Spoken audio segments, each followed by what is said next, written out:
Chinese passenger plane carrying 132 people on board has crashed in mountainous region of southern China.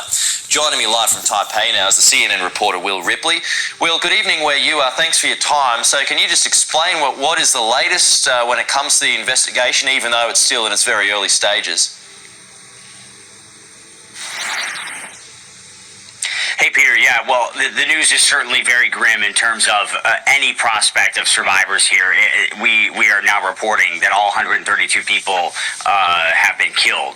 And when you see the videos that are emerging, some of them we have not been able to verify. There's a video that is purported to be this plane in its final seconds, essentially in a nosedive heading straight for the ground, which is consistent with what witnesses have been describing, seeing this plane not just fall from the sky, but actually nose first, hurtling down at around 400 miles an hour, according to some investigators I've been speaking with who are estimating, based on all of these different factors that they're looking into, 400-mile-an-hour impact after that plane traveled 7 kilometers in 2 minutes from almost 30,000 feet down to the ground. There are pieces of this plane scattered throughout the woods, and this is a very, very mountainous area. This crash site is so remote. It's surrounded by 3 mountains, surrounded on 3 sides by mountains, and there's only one narrow pathway in or out, no electricity, and because there's also bad weather in the area and it's still dark, the sun will be coming up in another couple of hours or so, it's only complicating this rescue effort. But you had an order from the Chinese President Xi Jinping within hours of this to send in a small army to figure out what happened. He put out a statement. It's very rare to get a statement from President Xi so soon after a plane crash, saying that he was shocked by this. This is China's first deadly air disaster in more than a decade. It was 2010 the last time that they had fatalities in an airline crash. It was 44 people who were killed when a plane overshot the runway.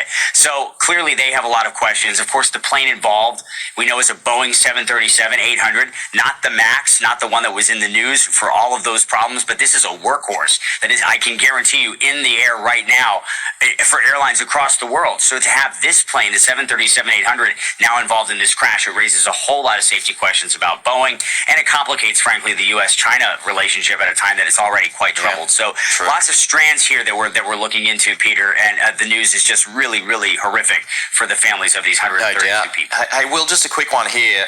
The investigators that you've spoken to, given that we just never see a plane nosedive like that, are they open to suggestions that it was pilot suicide?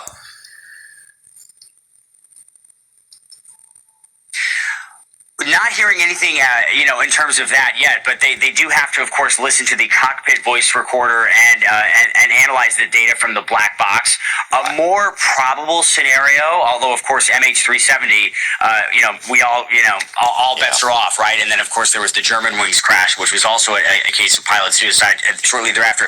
But a more probable scenario, investigators are saying, is that maybe this is a dual engine, so a 2-engine jetliner. If one of the engines were to go out, like in your car, if you lose your right tires, but your left, you have to steer to the left in order to go straight. If the pilots would have steered in the wrong direction, they could have actually basically steered into exactly this kind of nosedive-like position. But again, this is all speculative. I'm certainly not a crash investigator, but this is what they're talking about now. This is exactly what they're trying to figure out. But it's difficult when you have debris that's so that's just completely annihilated the aircraft itself, and the debris scattered everywhere. It's really going to be quite a challenge for them to literally try to piece together what happened here. Okay, that's Will Ripley from CNN reporting to us live there from Taipei.